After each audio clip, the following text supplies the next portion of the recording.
Antes de tudo, Reconexões. Jesus viveu o tempo todo entre o já e o ainda não. Ele é. Aí você diz até ele? É. Você não lembra da quantidade enorme de vezes em que eu falei sobre a evolução de Jesus em Cristo? Não lembra que ele aprendeu a obediência pelas coisas que sofreu? Que Jesus fez a viagem humana até a absoluta cristificação de si mesmo na ressurreição? Aprendeu a obediência pelas coisas que sofreu.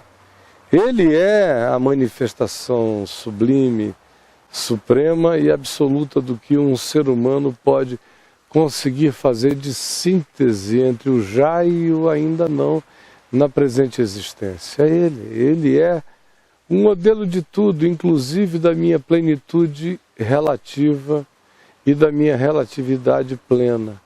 É nele que eu aprendo essa coexistência. Porque ele o tempo todo celebra o já. Vem a hora e já chegou, vem a hora e já chegou. Ele está sempre celebrando isto. Ele está o tempo todo entre o já e o ainda não. O tempo todo. No que diz respeito ao já, ele diz, por exemplo, Pai, na frente da tumba de Lázaro, eu sabia que sempre me ouves, mas assim falei por causa da multidão presente, para que creiam que tu me enviaste. Sabe, a ressurreição já está feita. Não tem mais uma oração que necessite ser feita. Ele vai orar apenas por causa da multidão, apenas por causa da relatividade dos observadores. Mas ele já está no já absoluto. No já total. Essa dificuldade, essa falta de compreensão, de entendimento, que faz toda essa confusão, por exemplo, no assunto relativo à oração, para ilustrar. Meu Deus, a oração é uma coisa tão complicada na cabeça de quem não entende o já e ainda não. Porque a oração é uma expressão do ainda não. A oração do ponto de vista humano. Ainda não consegui, ainda não tenho, ainda não alcancei, por isso eu peço, por isso eu busco, por isso eu bato, por isso eu oro. É porque é um ainda não. Humano, natural. Ao mesmo tempo, esse meu ainda não, que me leva à oração, é habitado por um já. Tipo, e tudo quanto pedirdes, crede que já recebeste. Já. Ainda não, porém já. E assim será convosco. Ainda não, porém já. Já e ainda não. A oração está cheia disso. Jesus instiga a gente a orar. Ao mesmo tempo ele diz, não ore com vãs repetições, não se torne um obsessivo em relação à oração, creia, porque o vosso Pai Celeste sabe. Tem um já. Antes que pedisseis, o vosso Pai Celeste já sabia. Tem um já presente em toda a oração, em todo ainda não intercessório, o tempo todo. Essa tensão que tem que me habitar. Eu tenho que orar a partir do meu lugar de ainda não, de carência, de necessidade, e ter no coração essa convicção de paz do já. Já está feito, meu Pai Celeste sabe, de modo que eu intercedo, porque eu vivo no espaço-tempo a experiência do ainda não, mas ao mesmo tempo eu intercedo com aquela convicção do já está feito. Crede que já recebeste. E assim será convosco. Em Jesus,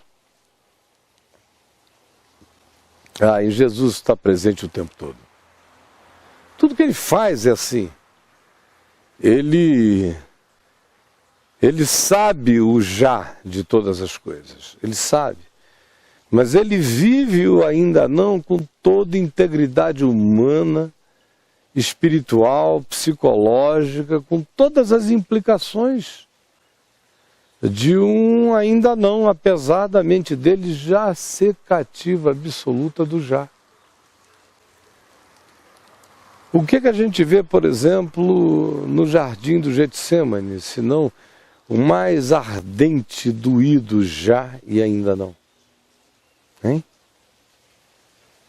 Ali no Getsêmani, o que você vê? Suando em sangue, angustiado, minha alma está profundamente triste até a morte, uma depressão indizível, angústias do abismo lhe tomaram conta do coração.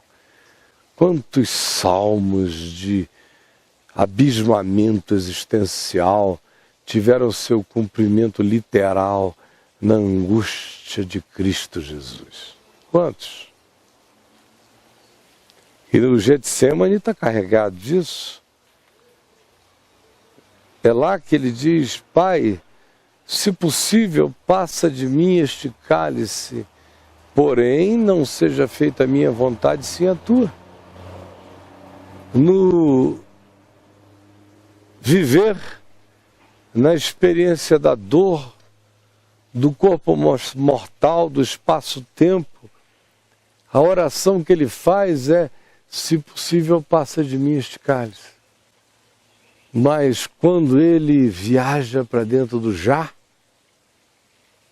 ele diz: contudo, não se seja feita a minha vontade, sim a tua.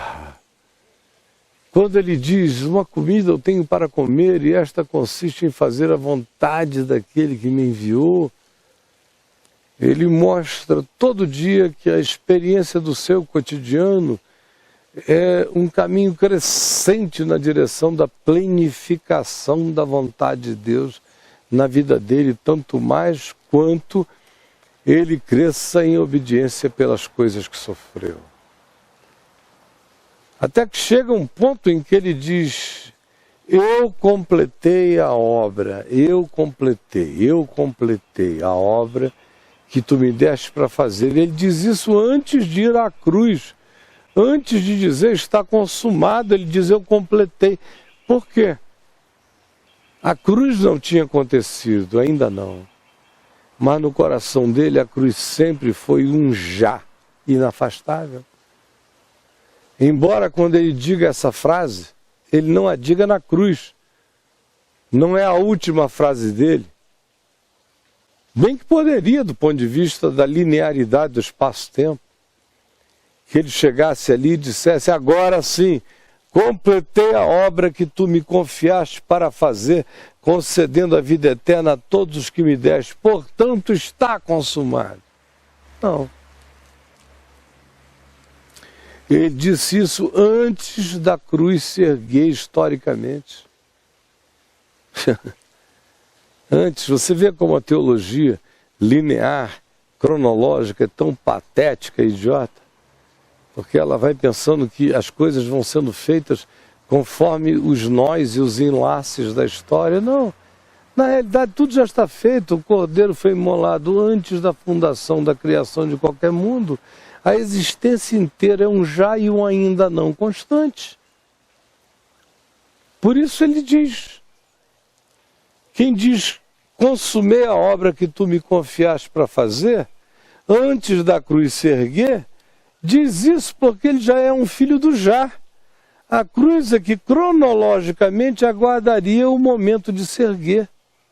Era um ainda não, no dia em que ele disse já. Você está me entendendo?